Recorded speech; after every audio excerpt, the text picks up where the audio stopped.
अस्सलाम वालेकुम व्यूअर्स, मेरा नाम है मोहम्मद कमाल और आप देख रहे हैं मेरा यूट्यूब चैनल डेली अवेयरनेस। और डेली अवेयरनेस में आपको खुशामदीद कहता हूँ। अच्छा व्यूअर्स, आज का जो टॉपिक है बहुत ही इम्पोर्टेंट है।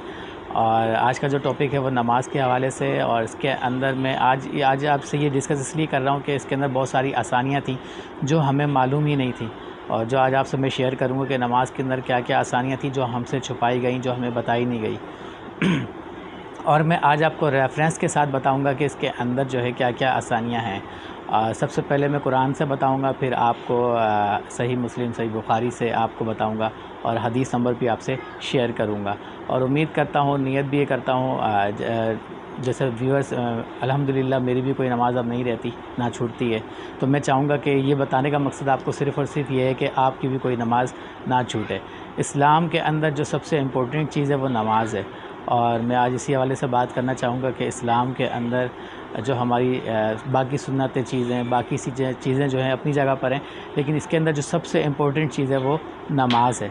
अच्छा व्यूअर्स, वीडियो को स्टार्ट करने से पहले आपसे गुजारिश करता हूँ कि मेरे चैनल को सब्सक्राइब कर दें, लाइक करें और शेयर कर दें। ये ज़रूर कीजिएगा व्यूअर्स, क्योंकि मैंने आज जितनी भी हदीसें जमा की हैं वो बहुत मुश्किल से की हैं, और सब नमाज के हवाले से की हैं, ताकि जो है ना आसानी पैदा हो जाए, ताकि आपकी कोई नमाज़ ना छूटे। बहुत सारे लोग ऐसे हैं जो ज़ोहर की जो है 12 रकत पढ़नी पड़ती है, और इशा की 17 रकत की वजह से जो है वो नमाज़ें छोड़ देते हैं, और वो नमाज़ नहीं पढ़ पाते, सिर्फ़ इसी वजह से कि यार इतनी लंबी नमाज़ पढ़नी पड़ेगी और हमारे पास टाइम नहीं है, हम थक गए हैं और जॉब से आए, तो सिर्फ़ इस थकावट की वजह से और इतनी लंबी नमाज़ों की वजह से जो है हमारी नमाज़ें रह जाती हैं। तो मैं आज आपसे वो शेयर करूँगा कि क्या हमें ये सुन्नतें पढ़ना ज़रूरी हैं या नहीं है, क्या हमारे लिए फ़र्ज़ काफ़ी है या नहीं है। तो चलते हैं व्यूअर्स, वीडियो को स्टार्ट करते हैं। और सबसे पहले मैं जो आज आपको रेफरेंस शेयर करने जा रहा हूँ वो है कुरान से, सूरह अर-रूम के अंदर आयत नंबर 31 के अंदर अल्लाह ताला ने फरमाया है कि अल्लाह ताला हुक्म देता है कि नमाज़ कायम करो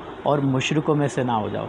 तो आपने देखा व्यूअर्स, कुरान के अंदर अल्लाह ताला कह रहा है कि नमाज़ को कायम करो और मुशरिकों में से ना हो जाओ, यानी कि जो नमाज़ कायम नहीं करता वो मुशरिकों में से हो जाता है।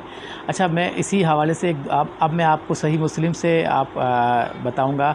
सही मुस्लिम हदीस नंबर 246, ये आपकी स्क्रीन पर भी व्यूअर्स आ रहा होगा। सही मुस्लिम हदीस नंबर 246 के अंदर है कि बंदे के कुफ़र और ईमान के दरमियान फ़र्क जो है नमाज है।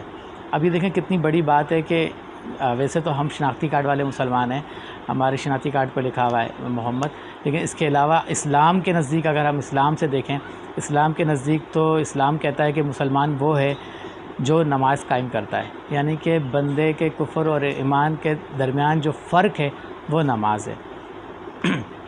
अच्छा व्यूअर्स, अब मैं आगे चलता हूँ कि नमाज के हवाले से कि वैसे तो हमें जो बताई गई हैं कि ज़ोहर की जो है 12 रकत है, इशा की 17 रकत है, तो हमारे लिए ये जो नफिल है ये इतने इम्पोर्टेंट नहीं है। आप सिर्फ़ फ़र्ज़ नमाज़ पढ़ लें जो दिन और रात की 17 रकत बनती है टोटल फ़र्ज़ नमाज की, आप वो पढ़ लें, वो काफ़ी है।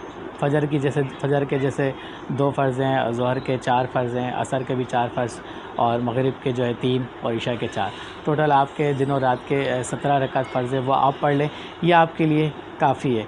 रहा आपके नफिल का सवाल, वो मैं आगे चल के आपको बताऊंगा कि हदीसों में इसके हवाले से क्या है। तो सबसे पहले तो आप फ़र्ज़ नमाज़ पर फोकस करें कि फ़र्ज़ नमाज़ आपकी कोई ना छूटे। अच्छा, अब मसला ये है कि कुछ लोग ऐसे हैं जॉब की वजह से जो ज़ोहर नहीं पढ़ पाते, कुछ असर नहीं पढ़ पाते, किसी के मग़रिब का मसला है, किसी के इशा का, कि वो पाँचों वक्त में मस्जिद में टाइम नहीं दे सकते। तो अगर वो ऐसा नहीं कर सकते तो वो नमाज़ों को जमा भी कर सकते हैं व्यूअर्स।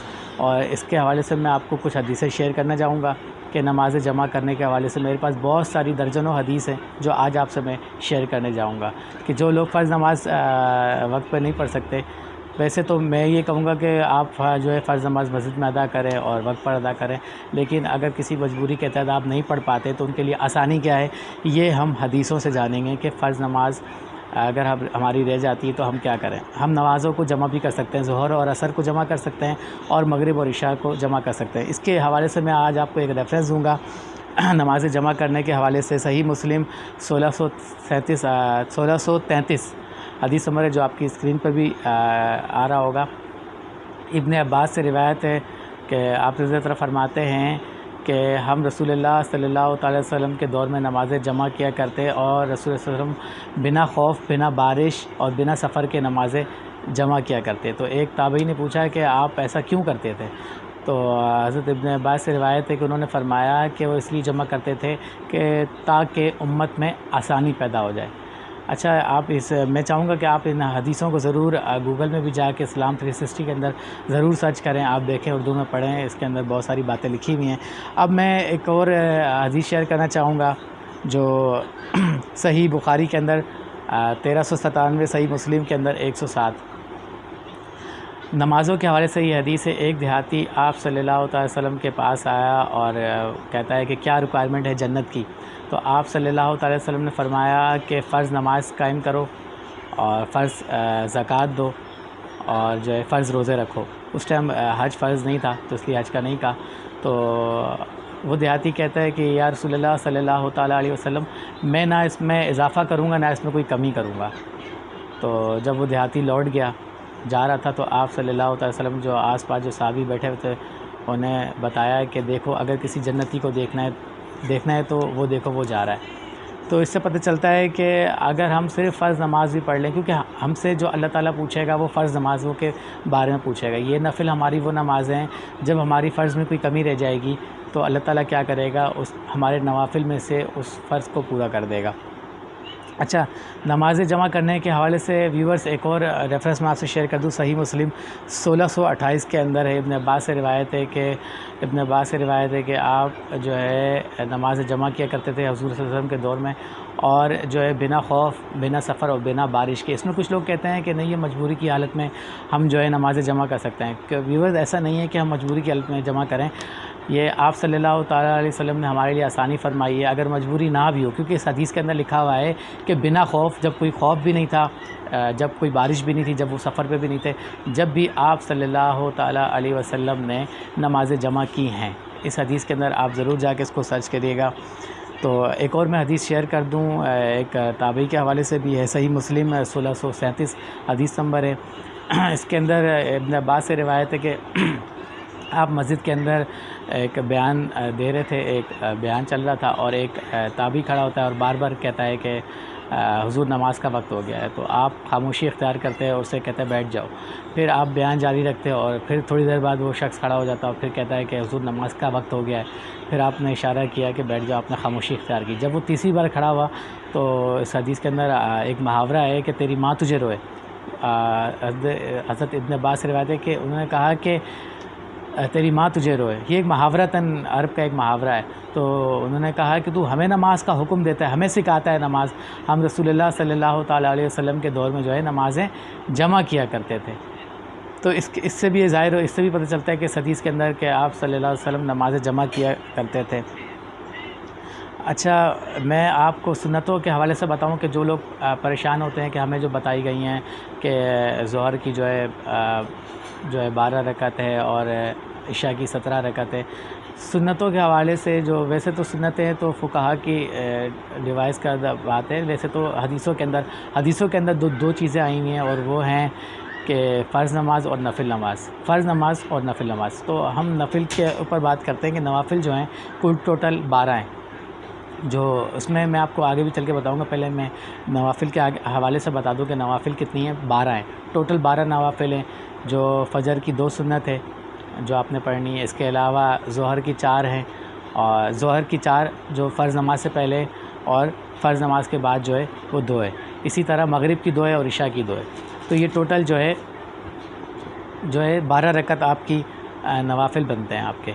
और इसके अब आती हैं मौक़िदा और गैर मौक़िदा। जो ताकीदी सुन्नत है वो हमारी जो फ़जर की हैं, जैसे फ़जर की 2 सुन्नतें हैं ये आप पढ़ लें, और इशा के जैसे 3 वितर हैं ये भी आप पढ़ें। तो ये ज़रूरी हैं जो आप पढ़ें। अगर आप ना पढ़ना चाहें, आप गुनाहगार नहीं होंगे। व्यूअर्स, मैं आपको ये बताना चाह रहा हूँ कि अगर आप इसे छोड़ देते हैं तो आप गुनाहगार नहीं होंगे, क्योंकि आपसे जो आस्किंग है, आपसे जो पूछा जाएगा कल बरोज़ क़यामत, वह आपसे सिर्फ़ फ़र्ज़ नमाज़ों का पूछा जाएगा। तो इसके हवाले से मैंने आपको बहुत सारी हदीसें आज आपको शेयर की हैं नमाज के हवाले से। और व्यूअर्स, मैं आपसे एक और गुजारिश करूँगा कि अपनी ज़िंदगी में एक उसूल बना लें कि जान जाए नमाज ना जाए। अब तो व्यूअर्स बहुत आसानी है। आप जो है फ़र्ज़ नमाज आप जो है ज़ोहर और असर मिला के पढ़ सकते हैं। आप इसको अव्वल वक्त में भी पढ़ सकते हैं, आप इसको आखिरी वक्त में भी पढ़ सकते हैं। आप ऐसा भी कर सकते हैं कि आपने ज़ोहर की नमाज़ पढ़ी और आपको अभी कहीं निकलना है कोई लंबे सफ़र पे, तो आप ज़ोहर और असर मिला के पढ़ लें और जैसे ही मगरिब का वक्त शुरू हो जाता है, अज़ान हो जाती है, तो आपके पास अगर टाइम नहीं है, आप अपनी जॉब में बिज़ी, तो आप रात के किसी भी पहर में फ़जर से पहले आपने 3 फ़र्ज़ नमाज मगरिब और 4 फ़र्ज़ इशा आपने मिला के पढ़ लेनी है। तो व्यूअर्स, ये तो बहुत आसानी हो गई हमारे लिए। इससे ये पता चलता है कि अब हमारी कोई भी नमाज़ जो है नहीं छूटेगी, और ना छूटनी भी चाहिए। फ़जर आपका जो अपना टाइम है फ़जर का, आप फ़जर की नमाज़ फ़जर में पढ़ें, बाकी ज़ोहर और असर मिला के पढ़ें, मगरिब और इशा मिला कर पढ़ें। मैंने बहुत सारी हदीसें जो आपसे शेयर भी की हैं और आपकी स्क्रीन पर भी चल रही होंगी। तो व्यूअर्स, उम्मीद करता हूँ कि आज की ये वीडियो आज आपको बहुत पसंद आई होगी, और मेरी काफ़ी मेहनत है, इसको मैंने काफ़ी हदीसें जमा की थी इस हवाले से कि नमाज़ के हवाले से आसानी हो जाए। तो व्यूअर्स, मैं उम्मीद करता हूँ कि आप मेरे चैनल को ज़्यादा से ज़्यादा सब्सक्राइब करेंगे, लाइक करेंगे और शेयर करेंगे, और मिलते हैं नेक्स्ट वीडियो में। अब मुझे इजाज़त दीजिएगा व्यूअर्स। अल्लाह हाफ़िज़।